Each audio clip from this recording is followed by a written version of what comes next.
practical use case. Yeah. The second part of your question, the second largest mining country in the world is Russia today, and growing. Why? They have lots of nuclear capacity with no offtake. And so sovereign nations today are very interested in mining Bitcoin. Why? The US weaponized the US dollar. And so if you as a sovereign want to hold your reserve assets, you don't have many options. The US dollar historically has been the reserve currency of the world because it's a safe haven and you could trust the US to not mess with your dollars. That's not the case anymore. If you're a commodity producer in the Middle East, for example, there's risk that the US may put you on an OFAC list. And then what do? Now you can't move money. They may take your reserves like they did with Russia. And I'm not saying they're going to do that with a Middle Eastern country necessarily. But you can look at all these central banks that have been buying gold as a way to hold their reserves instead of dollars. Record you amounts. can go Google this, record amounts. And so now you also have sovereign nations looking at Bitcoin as an alternative to the dollar. The problem is, if you're not mining your own Bitcoin and you don't have your own pools, then the US, through its OFAC process, could block you from accessing markets and getting your transactions mined. Look at what some of these pools out there are doing now, where they're being rumored of filtering based on OFAC compliance. And full disclosure, Marathon had a pool operating 3 years ago where we had that capability, which we shut down because there was such an outcry from the industry. So the risk for censorship is very high. And so you see nations like UAE who want to operate their own Bitcoin mining, who want to have their own custody, who want to have their own pools, et cetera, because it gives them sovereignty over their assets, just like most Bitcoin owners today want to have sovereignty over their financial assets. And so one of the key driving purposes behind Bitcoin is self-sovereignty. Well, nations want that. And so now you're starting to see nation states want to mine specifically for that reason. Bhutan, 200 megawatts of power, right? And growing. Middle East, lots of countries there very interested in it. Russia's doing it. You're now starting to see countries in Africa looking at it. You're starting to see nations in Central and South America. So I think what you're going to continue to see is more and more diversity in who's mining. You're going to continue to see hash rate grow because there are people who don't necessarily have a financial profit interest in Bitcoin mining, but have a strategic interest in Bitcoin mining. And they're going to continue to invest in mining. Plus, they control oftentimes their own electricity costs, so they can essentially mine for free. So I think you're going to continue to see global hash rate grow. You're going to see capacity growing on a global basis. You'll see the US share of global Bitcoin mining decrease over time. The other thing you're going to see is a growing number of micro miners. And this gets back to the energy harvesting thing I mentioned earlier. The ability to mine Bitcoin and heat a building at the same time, mine Bitcoin and grow shrimp, mine Bitcoin and heat hothouses. It doesn't need a lot of mining capacity to do that, right? You're paying for the energy anyway. Why not mine Bitcoin? About 95% of the heat that or energy that you buy to plug a miner in is converted into heat when you mine Bitcoin. If you can capture that heat and use it for something else, think about it. People pay a lot of money to heat buildings. People pay a lot of money to heat greenhouses. There are industrial processes that need low-grade industrial heat for food processing, other things like that. So there are lots of opportunities for people to use small capacity Bitcoin miners to heat things.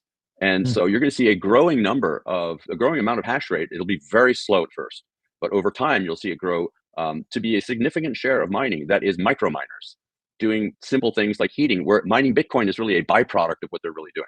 And that's something I'm super excited about, because that there you can really talk about decentralization of Bitcoin mining. Yeah.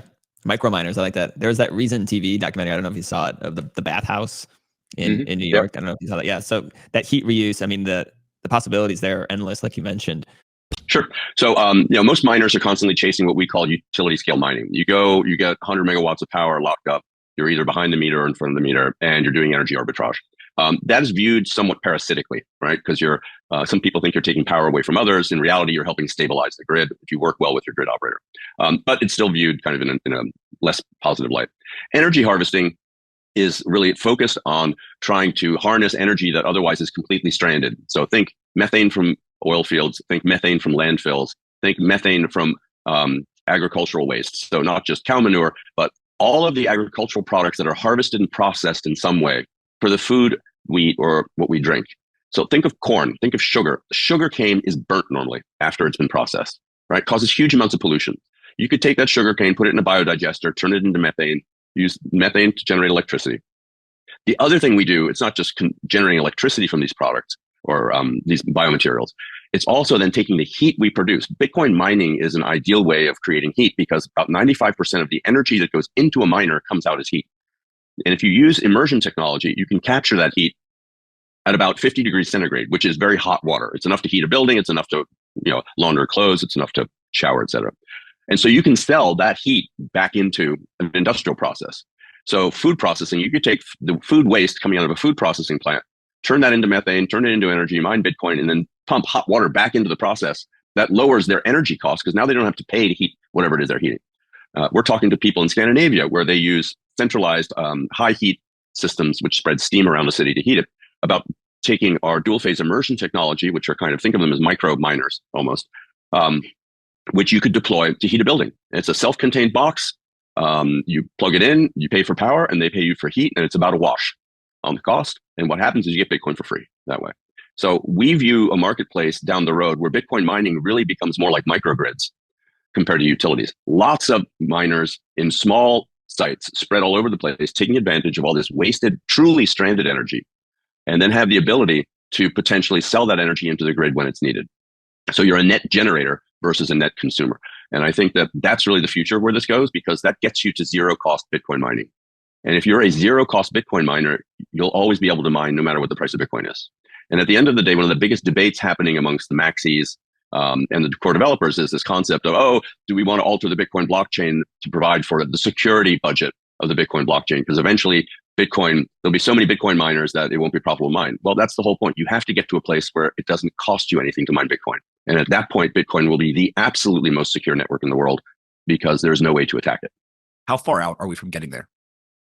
So I think what you're going to see is over the next 4-year period between this halving and the next, at least from Marathon's perspective, this becomes a larger and larger part of our business. These projects take longer to execute, but what's exciting about this is it opens the opportunities to work with partners, right?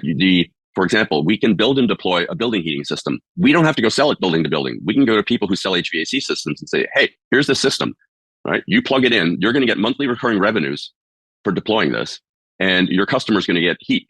And so, we believe there's a channel play on all this, which is why we're very focused on our technology business, where we've developed these very unique dual phase immersion systems that can scale from a 1 cubic yard box that can heat a building or a greenhouse or a shrimp farm all the way up to, multi-megawatt size systems that can, heat major factories and factory processes. And so we're super excited about kind of the future there. And we're really morphing more from just a Bitcoin miner to a company that leverages energy to do things.